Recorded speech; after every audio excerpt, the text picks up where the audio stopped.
विश्व पखाल दिवस सारा पृथ्वी रे आज पखाल दिवस पालन करा जाउची आमर आराध्य देवता सनातन धर्मर प्रति सनातन धर्मर आम हिंदूर विश्वर आराध्य देवता प्रभु जगन्नाथ महाप्रभु के पाखरे आज पखाल भोग लगे। आज यही दिवस रे एक आप जानिथिबे आम पूर्व संस्कृति परंपरा अनुजाई आपण जदि पखाल अभ्यास रखि थांती आपण निरोगी गैस रु पेट गरम रु ठंडा रु स्वास्थ्य रु सबुथुर आपण उपशम पाते। आज से पखाल दिवस आमर माननीय पूर्वतन मंत्री पूर्वतन विधायक तथा ओडिशार बरण्य जननायक श्रीजुक्त सुरेश कुमार राउतराय नेतृत्व में बासभवन में 1980 मसीह यही पखाल दिवस पालन हो आमे माने समस्ते सुर भाई सहित रहीचु ए पखाल दिवस को उपभोग करुचु। आम जटणी निर्वाचन मंडली समस्त वरिष्ठ नेतृमंडली एवं सारा ओडिशार विभिन्न निर्वाचन मंडली वरिष्ठ नेतृमंडली माने कर्मी माने समस्ते आसी ये पखाल भोगरे पखाल उत्सव जोग दियंती एवं पखाल भात विभिन्न प्रकार आइटम देखुथिबे माछ कहतु आपणकर बड़ीचूरा कहतु आपणकर बैगण पोड़ा कहतु छुई भजा कखारू फुल छतु चुंगुड़ी दही पखाल इत्यादि प्राय 28 रु 30 प्रकार आइटम एटे समस्त को जोगई दि जाए। समस्ते आनंद रे पखाल महोत्सव कार्यक्रम को उपभोग करती एवं निजे मध्य शांति रे खाई निजर आत्मतृप्ति करी एवं समस्ते भाईचारा सृष्टि करी ओडिशार बरण्य जननायक प्रति जो दृढ़ विश्वास ओडिशार जनसाधारण मानकर अच्छी तांकर भल पाइबा आज दिन में सही आशीर्वाद सुरेश कुमार राउतराय उपरे समस्ते दियंती एवं बरण्य जननायक को सदाबले मन रखि थांती एवं तांको पछरे ओडिशार जनसाधारण थांती। कहले ओडिया घर मुख्य खाद्य कहले पखाल गुरुत्व निश्चय तो आजिकल युवपीढ़ी पूजा वर्ग खाई पखाल गुरुत्व जो मैंने आज देखु आप देखिए सारा ओडिशा रे सारा भारत वर्ष रे सारा विश्व रे जंक्शन फूड आपणकर चाउमिन कहतु बिरियानी कहतु रोल कहतु विभिन्न प्रकार माने खाद्य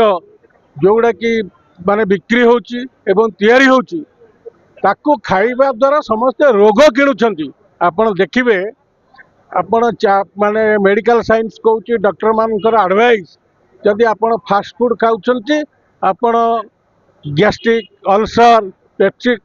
एवं कैंसर यही रोग रे आक्रांत होती कि पखाल एक खाद्य निराकरण रोग निराकरण खाद्य एवं भोक निराकरण खाद्य पखाल खाइले आत्मा संतोष रुहे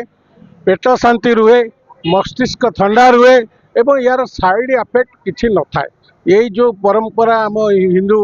ओडिशा रे चली पखाल परंपरा को समस्ते बजाय रखा उचित आवश्यक परिमाण रे पखाल खाइबा कथा अत्यधिक खाइले जोटा कि पेट फुलिबो पेट माने बढ़ीजिवो तेणुक पखाल निहाती अभ्यास जो मैंने रखिंट प्राय समस्त 100 रु 80% लोक रोग मुक्त पाई निराकरण अच्छा। राउतराय पूर्वतन विधायक जटणी प्रति वर्ष जो पखाल जो प्रमोट कला भाई जो गोटे प्रोग्राम कर इवेंट कर लोक मानू डाकी गोटे गेट टुगेदर कर कौन सुर भाई एक जनप्रिय नेता से लोकों सहित न मिसिले आपन गोटे जिनस मुझे अति अतरंग पाखर दीर्घ 40 वर्ष सहित रही काम कर सुजोग पाई कांग्रेस दल प्रति नीति आदर्श को पाथय करी मोर राजनैतिक जीवन आरंभ करिछि। सुर भाई एक माने अप्रतिद्वंदी नेता जहाँ पाखरे ये जो उत्सव तांको लोकों को खाइबा पीवा दवाई भल लगे लोकों को सेवा करने भल लगे। आपड़ देखु जटणी निर्वाचन मंडली विधायक जटणी निर्वाचन मंडली प्रतिनिधि एवं सारा ओडिशार जनसाधारण पाखु आसती जी जिते बड़े आसी कौन सी कार्य नहीं केतेबेले खाली हाथ में फेरी ना सुरेश कुमार राउतराय चेष्टा जारी रखिंट कौटी कौ अफिसर पाखु नहीं पहुँचुं काम हो पारे नहीं पारे that is separate thing but see सबुबले लोक हेल्प करने उद्देश्य अच्छा एवं प्राय 100 ରୁ 80 भाग कम लोकंर हुए कौटी क्या बाहा गोटे दुईटा जदि नई पारा ना तेणु लोक जनप्रिय नेता हिसाब से लोक पाक आसिले भल लगे आत्मसंतोष लगे लोक खाଇବା पीवा देले आत्मसंतोष से लाभ करती आप जानी रखी था जदि गोटे रोगीटे मेडिकल को आसूची सी घर टी आगे जो सुर भाई पाखे पहुँचुची गाड़ी भड़ा एवं ताकू किछि खर्च एवं तापाई मेडिकल जाई डाक्तरखाना डाक्तर आरंभ कर औषध पत्र ठारू आरंभ कर समस्त प्रकार चेष्टा सुर भाई जारी रखिंट से भली जनमानसर जनप्रिय नेता को पादक जुहार प्रभु जगन्नाथ प्रभु अल्लाह जीशु गुरु नानक शक्ति दे था से ओडिशार जनसाधारण सांगरे थांतु एवं जनसाधारण आशीर्वाद दे था ओडिशा चलचंचल हो सुरेश कुमार राउतर उठू।